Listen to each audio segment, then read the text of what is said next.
Hello दोस्तों, यदि आप हमारे चैनल से नए जुड़े हैं तो हमारे चैनल एवी लाइव को सब्सक्राइब जरूर करें और अपने दोस्तों में शेयर करें।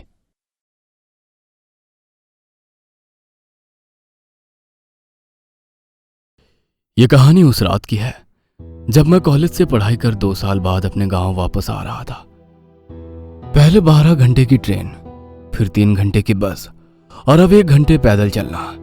यही मेरे बचपन में भी था और यही सफर अब मेरी जवानी में भी है। खैर, जब मेरा गांव पिछले 20 सालों में नहीं बदला तो फिर इन 2 सालों में कैसे बदल जाता। जैसा कि मैंने पहले ही अपने सफर के बारे में आपको बताया, ट्रेन और बस के बाद अब मेरी बारी पैदल चलने की थी। बस अब फर्क इतना था कि गांव पहुंचते पहुंचते मुझे रात हो गई थी और अंधेरे में ही अपने फोन की फ्लैशलाइट जलाकर उबड़ खाबड़ रास्तों पर चला जा रहा था। वही पेड़, वही खेत और वही गांव की महक। पर अब एक बात अजीब थी।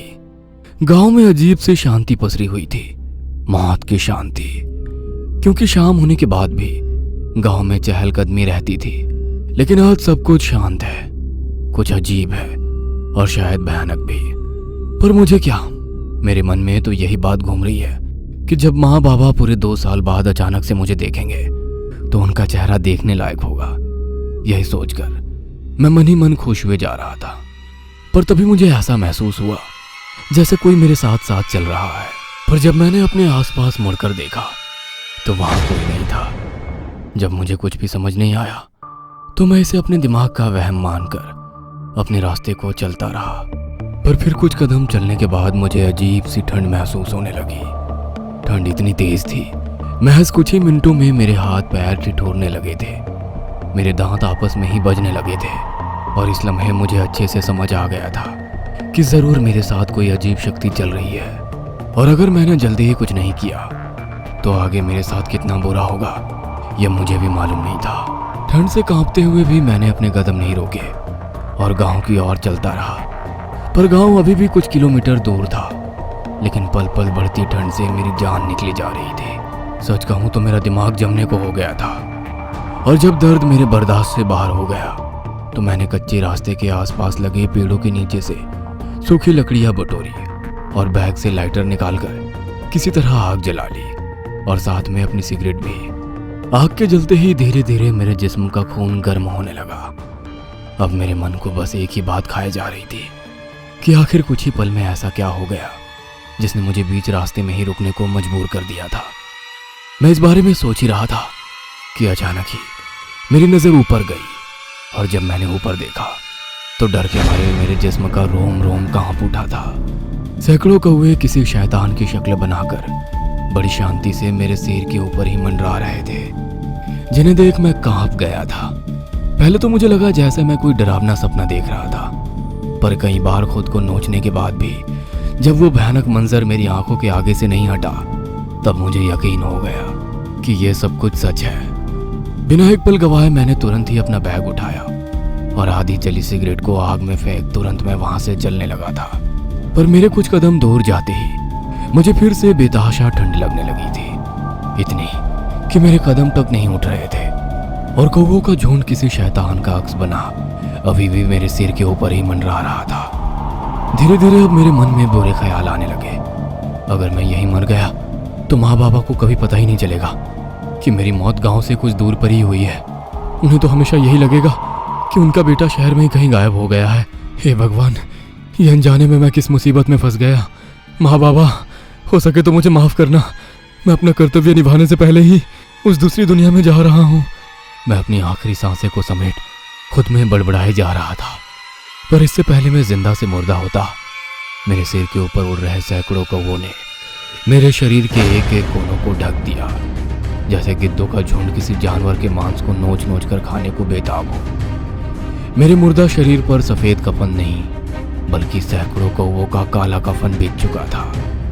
मैंने खुद को बचाने के लिए हाथ पैर भी मारे, पर कुछ फर्क नहीं पड़ा, क्योंकि ठंड से तो पहले ही मेरे आधे शरीर ने काम करना बंद कर दिया था।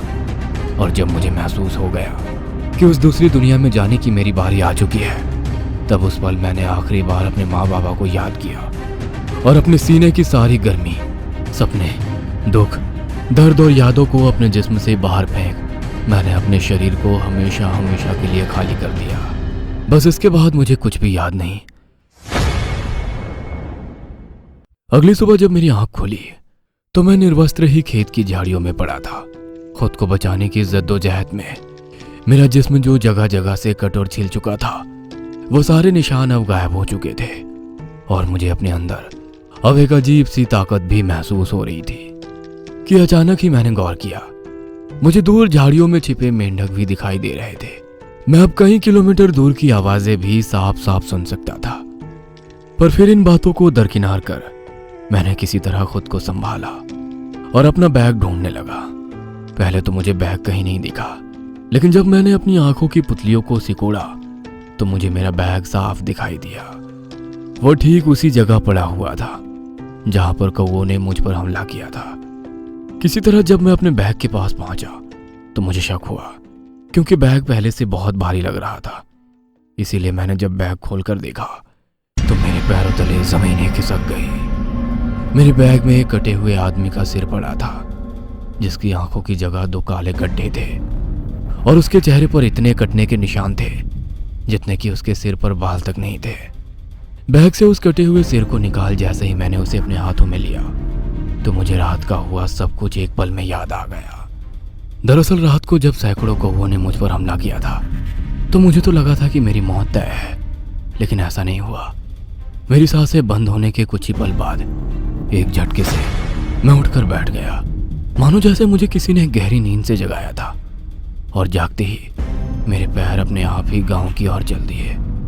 पर मैं अपने घर नहीं बल्कि किसी और के घर गया था।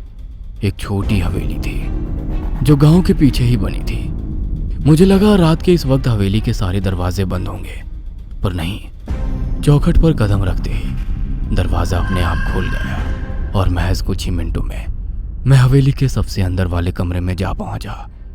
मेरे सामने एक आदमी खर्राटे मारकर गहरी नींद में सो रहा था, पर पता नहीं क्यों उस आदमी को चैन से सोता देख मुझे गुस्सा आ रहा था। एक अजीब सी बेचैनी मेरे खून में दौड़ने लगी थी और फिर बिना कुछ सोचे समझे मैंने उस शख्स को पीटना शुरू कर दिया। पहले तो उसकी पसलियां तोड़ी, फिर हाथ पैर की हड्डियों का भी चूरा कर दिया। मैं उसे नहीं पहचानता था, लेकिन इतना सब होने के बाद शायद उसे मेरे चेहरे पर किसी और का अक्स दिखाई देने लगा था। तभी तो वो मुझसे अपनी जान की भीख मांग रहा था और मेरे पैरों में गिर रोते हुए बार बार यही कह रहा था, मैंने जो रेशमा के साथ किया वो गलत था, तू मुझसे मेरा सब कुछ ले ले, बस मेरी जान बख्श दे। तू कहे तो मैं पूरे गांव के सामने अपना जुर्म कबूलने को तैयार हूँ, बस मुझे जान से मत मार। मैं तेरे प्यार पकड़ता हूँ, मेरी पत्नी पेट से है, मेरे अलावा उसका इस दुनिया में कोई नहीं है, मुझे छोड़ वो। इससे पहले वो शख्स अपनी बात पूरी करता, मेरे एक इशारे पर आसमान में उड़ रहे सैकड़ों कौवे उस शख्स पर टूट पड़े और जिंदा ही उसके जिस्म से मांस नोचकर खाने लगे।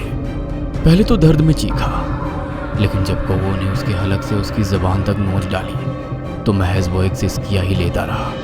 और जब उसके जिस्म में आखिरी सांस बची थी तब मैंने गुस्से में अपने दांत भींचते हुए उसका सिर धड़ से अलग कर दिया। हाँ दोस्तों, मेरे बैग में जो कटा हुआ सिर था उसे उखाड़ने वाला हैवान कोई और नहीं बल्कि मैं ही था।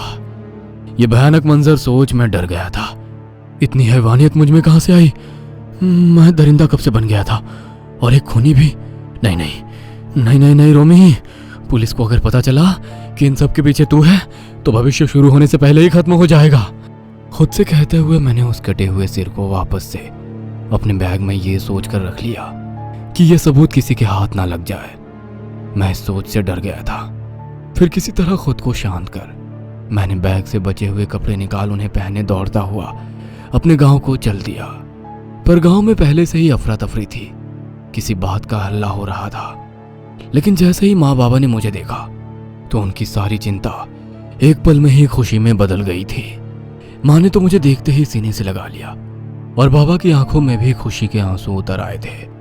कुछ देर आराम करने के बाद जब मैंने माँ से पूछा कि गांव में ये किस बात की अफरा तफरी है तो माँ ने बताया कि मुखिया के घर में उसके छोटे बेटे की लाश मिली है, वो भी सिर कटी लाश।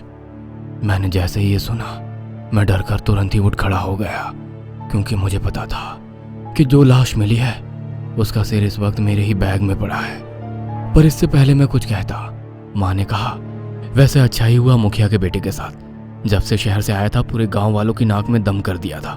गांव की बहू बेटियों पर हमेशा ही बुरी नजर रहती उसकी। वो इंसान नहीं, दरिंदा था, दरिंदा। माँ की बातों से मुझे एक अनजान कहानी की बू आ रही थी, और जब माँ से मैंने पूरी बात जानी तब मुझे सारा मामला साफ साफ समझ आ गया था। दरअसल 1.5 साल पहले मुखिया के बेटे ने गांव के ही एक आदमी भोला की बहन से प्यार का नाटक किया और बिना शादी किए ही उसे मां बना दिया। ये बात जब भोला को पता चली तो उसने मुखिया के बेटे को अपनी बहन से शादी करने को बोला, लेकिन उनका बेटा पहले से ही शादीशुदा था।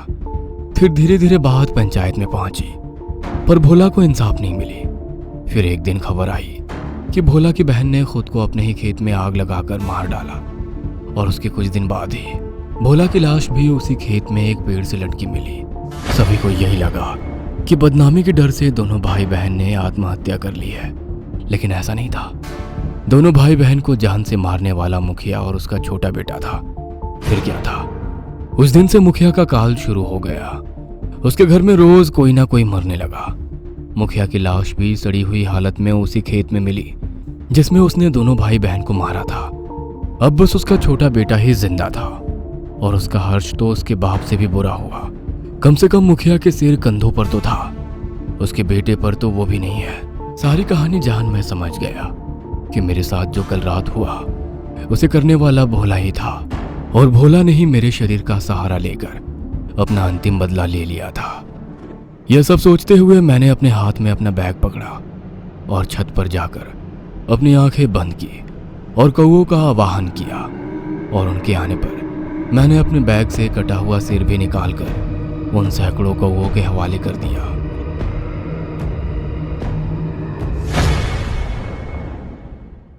हेलो दोस्तों, यदि आप हमारे चैनल से नए जुड़े हैं तो हमारे चैनल एवी लाइव को सब्सक्राइब जरूर करें और अपने दोस्तों में शेयर करें